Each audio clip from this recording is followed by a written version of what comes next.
Hello everyone, मैं Sangeeta expert आपके अपने चैनल पर आप सबका स्वागत करती हूँ।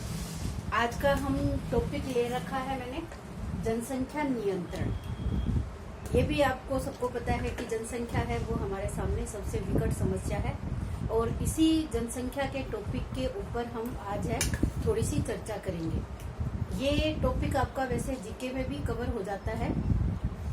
जीके में भी आप जनसंख्या के ऊपर है वो सारा बिंदु है, अच्छे तरीके से पढ़ लेना कि जनसंख्या क्या है, कौन सा देश प्रथम है और कितनी जनसंख्या है और लिंग अनुपात क्या है, शिशु जन्म दर अनुपात क्या है। तो ये सारी चर्चाएं हैं, आप उसमें कर लेना।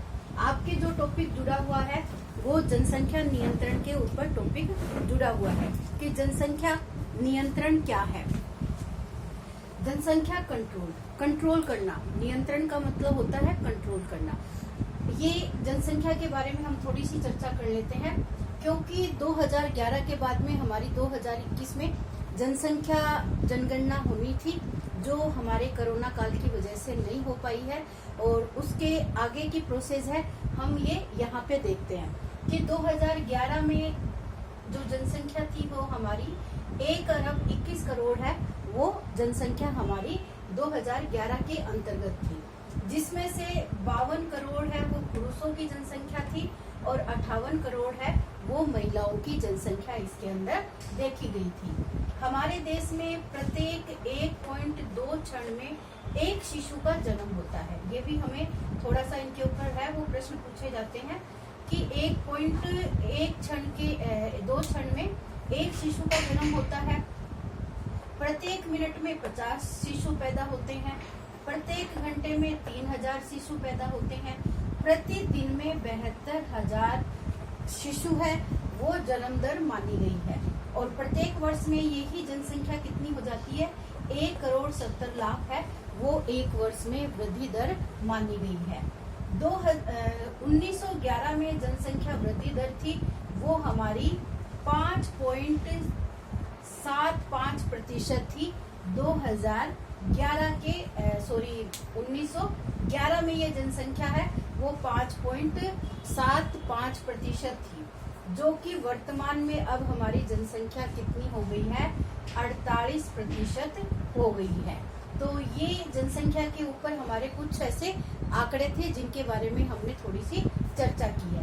तो इन्हीं आंकड़ों के आधार के बीच में जब ये हमारा 2 से 2.5 वर्ष का है, कोरोना काल चल रहा है, तो इसके अंतर्गत देखा गया है कि जनसंख्या है हमारे यहाँ मृत्यु दर है वो कम देखी जाती है, लेकिन इस कोरोना काल के अंतर्गत ये मृत्यु दर का आंकड़ा भी हमारा बहुत ज्यादा ऊंचा रहा है। तो इस कारण अब जनसंख्या जो हमारी काउंट होगी तो उसके अंतर्गत हमारी जनसंख्या है वो इतनी वृद्धि दर है वो नहीं देखी जाएगी। तो जो जनसंख्या विस्फोट कहा जाता है वो इसी अंतराल के ऊपर डिसाइड होता है। आपने देखा होगा कि जन्म दर लगातार बढ़ रही है और उसके अकॉर्डिंग हमारी मृत्यु दर है वो नहीं हो पाती है, तो वो विस्फोटक स्थिति है हमारी पैदा होती है। जन्म दर और मृत्यु दर, इन दोनों के बीच का जो गैप होता है वही हमारा क्या कहलाता है, विस्फोटक स्थिति बताता है। जन्म दर तो लगातार बढ़ रही है लेकिन मृत्यु दर उसके अकॉर्डिंग नहीं हो रही है, तो ये स्थिति हमारे सामने विस्फोटक स्थिति को पैदा करता है। तो इन दोनों का जो अंतराल है वही हमारा जनसंख्या विस्फोट कहलाता है। लेकिन अब कोरोना काल ने इस समस्या को थोड़ा सा कंट्रोल किया है क्योंकि इसमें जन्म दर भी उतनी थी तो मृत्यु दर भी उसके साथ साथ उतनी ही देखी गई थी। तो ये तो हम पूरी तरह से जब बता सकते हैं जब हमारे सामने लेटेस्ट नए आंकड़े आएंगे, नई जनगणना होगी, तो उसके आधार पर ये कहा जा सकता है कि हमारी जनसंख्या है वो कितनी बड़ी है और पीछे के मुकाबले में उसकी वृद्धि दर है वो कितनी है। अगर पूछा जाए कि जनसंख्या में सबसे प्रथम स्थान किसका है, तो सबको पता है कि जो हमारी जनगणना 2011 की हुई थी तो उसके अंतर्गत चीन का स्थान है वो हमेशा प्रथम रहता है और सेकंड नंबर पे जो स्थान है वो हमारा भारत देश रहता है। तो ये मुख्य 2 देश हैं जो जनसंख्या के आंकड़ों में प्रथम और द्वितीय स्थान के ऊपर माने गए हैं। अब हमारे सामने ये आते हैं कि जनसंख्या वृद्धि के कारण क्या है। तो सबसे पहले तो जनसंख्या वृद्धि के कुछ हम कारण देखेंगे। जनसंख्या वृद्धि में जैसे कारण है जन्म दर का मृत्यु दर से अधिक होना।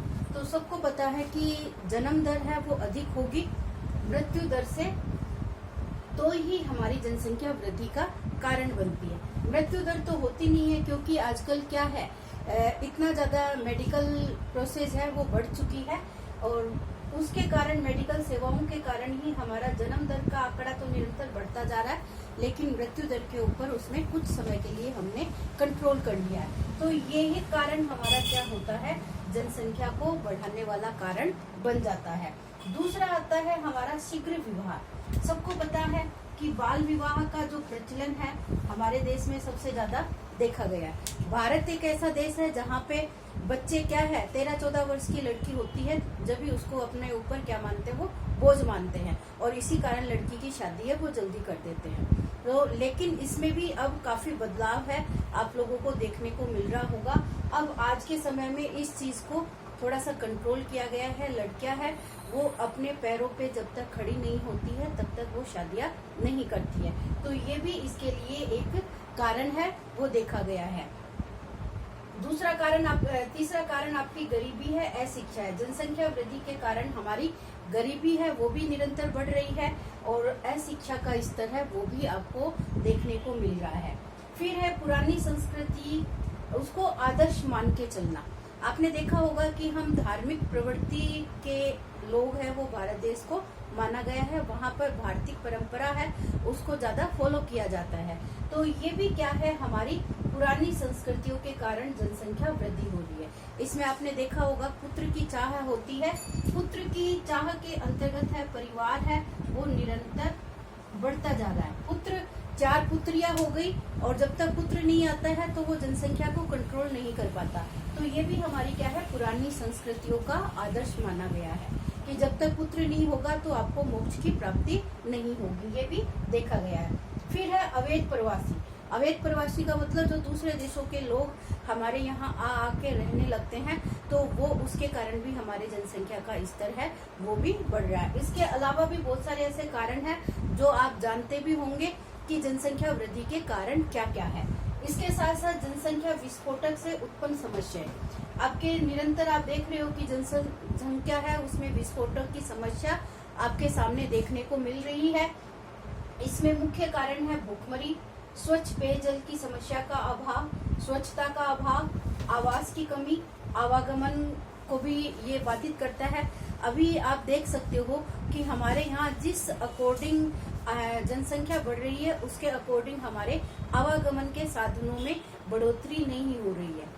आप किसी भी चीज का एग्जाम देने जाते हो तो उस समय अचानक आप लोगों को कितनी भीड़ बस ट्रेन के अंदर दिखाई देती है, कहीं पे भी आपको पैर रखने की जगह है वो नहीं मिलती है। तो ये सब क्या है, हमारी इस बढ़ती हुई जनसंख्या के कारण जो बेरोजगारियों की समस्या है, और वो एक एग्जाम के लिए इतनी भीड़ आपको अचानक देखने को मिलती है, तो उसके लिए आवागमन है वो आपका पूरी तरह से बाधित होता हुआ हमें दिखाई देता है।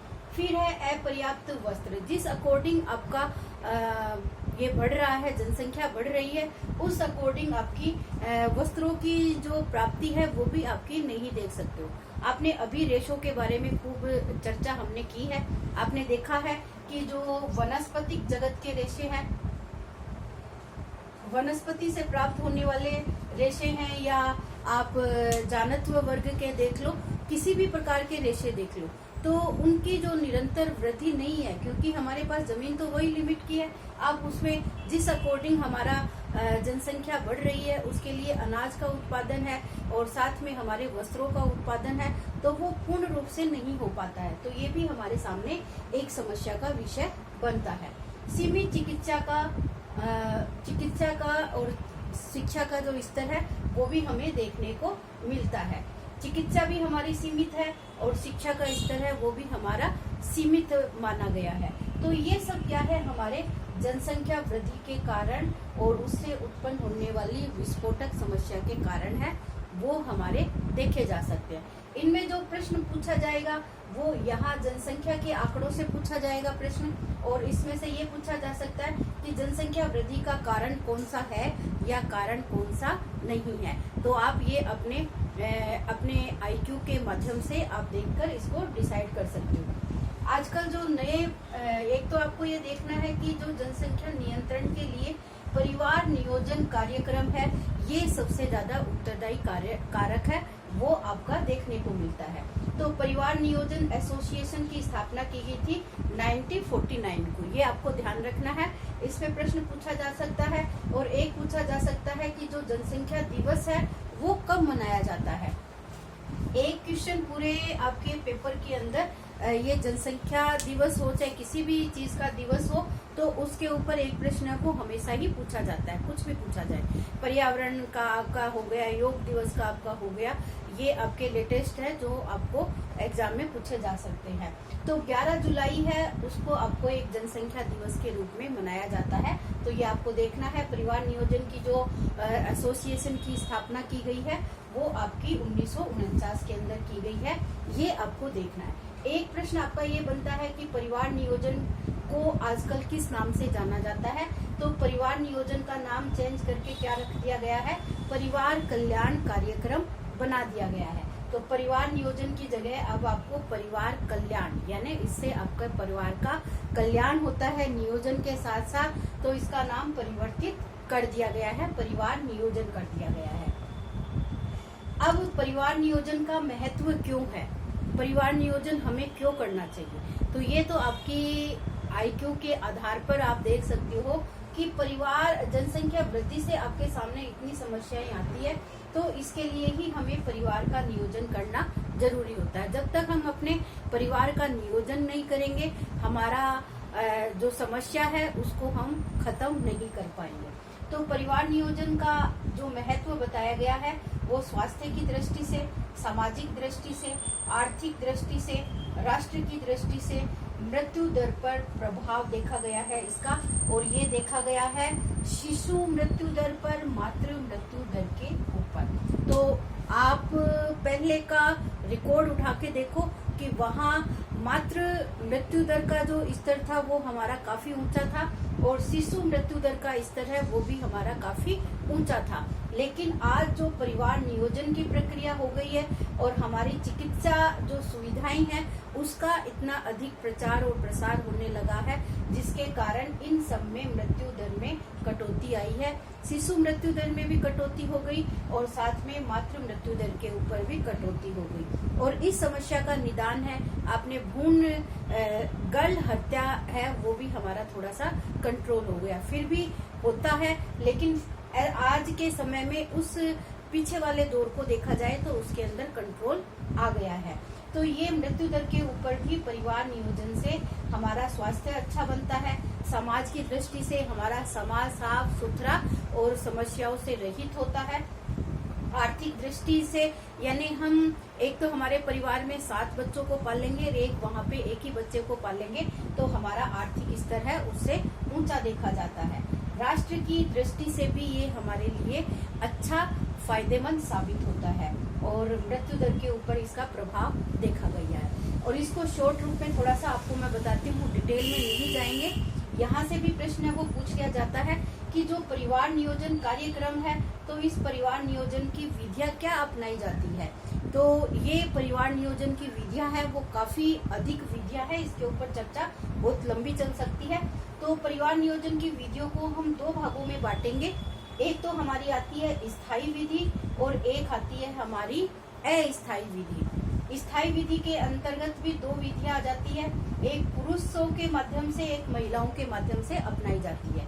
पुरुष नसबंदी के नाम से जाना जाता है, दूसरी को महिला नसबंदी के नाम से जाना जाता है, जिसके माध्यम से आप जनसंख्या नियंत्रण को आसान कर सकते हो। अस्थायी विधियों के अंतर्गत इसका जो वर्गीकरण है वो आपका 4 प्रकार का वर्गीकरण बताया गया है। एक है आपका प्राकृतिक, एक है आपका यांत्रिक, एक है आपका रासायनिक और एक है आपका हार्मोनल संबंधी, यानी हार्मोन से संबंधित इसके अंतर्गत है। अब इनका जो डिटेल है वो मैं टाइम मिलेगा तो आपको आगे की वीडियो में कराऊंगी। थोड़ा सा बता देती हूँ। प्राकृतिक का मतलब होता है जो प्राकृतिक वातावरण के अकॉर्डिंग हम अपने आप में उस चीज को मैनेज करते हैं कि जनसंख्या का नियंत्रण है वो किस तरीके से, किस आधार पर वो रखा जा सकता है। वो हमारा जो टाइम, हमारी डेट होती है, उस डेट के अकॉर्डिंग हमें एक चार्ट तैयार करना होता है और उसी चार्ट का प्रयोग करते हुए हमें अपना ये परिवार नियोजन का कार्यक्रम है उसको हमें अपनाना होता है। यांत्रिक का मतलब होता है यंत्र के माध्यम से। ये यंत्र महिला व पुरुषों के माध्यम से यूज किए जाने वाले होते हैं जिसके अकॉर्डिंग जनसंख्या का नियंत्रण है वो किया जा सकता है। कुछ रासायनिक विधियां होती है जिसमें आपने नाम सुना होगा, जैसे मालाडी की टेबलेट है। इन विधियों का प्रयोग करके आप इस जनसंख्या का नियंत्रण है वो आप कर सकते हो। तो ये आपकी रासायनिक विधि आती है जिसके अंदर क्रीम, जेली, जेल इस तरीके की प्रोसेस को अपनाया जाता है। फिर है हार्मोन से संबंधित प्रक्रिया है। हार्मोन्स का मतलब है कुछ ऐसे हार्मोन्स होते हैं जो महिला व पुरुषों के शरीर के अंदर प्रवेश करवाया जाता है जिसके माध्यम से इन परिवार नियोजन विधियों को कंट्रोल में करके परिवार नियोजन के अंतर्गत अपना के हम अपने परिवार को सीमित कर सकते हैं। तो इस प्रकार कहा जा सकता है कि जनसंख्या नियंत्रण है वो हमारे लिए कितना जरूरी है और इसके ऊपर 1-2 की प्रोसेस है वो नहीं यूज की जा सकती है बल्कि सबके लिए की जा सकती है। अगर ये वीडियो आपको पसंद आए तो इसको लाइक, शेयर और सब्सक्राइब चैनल को करना न भूलना। All the best everyone.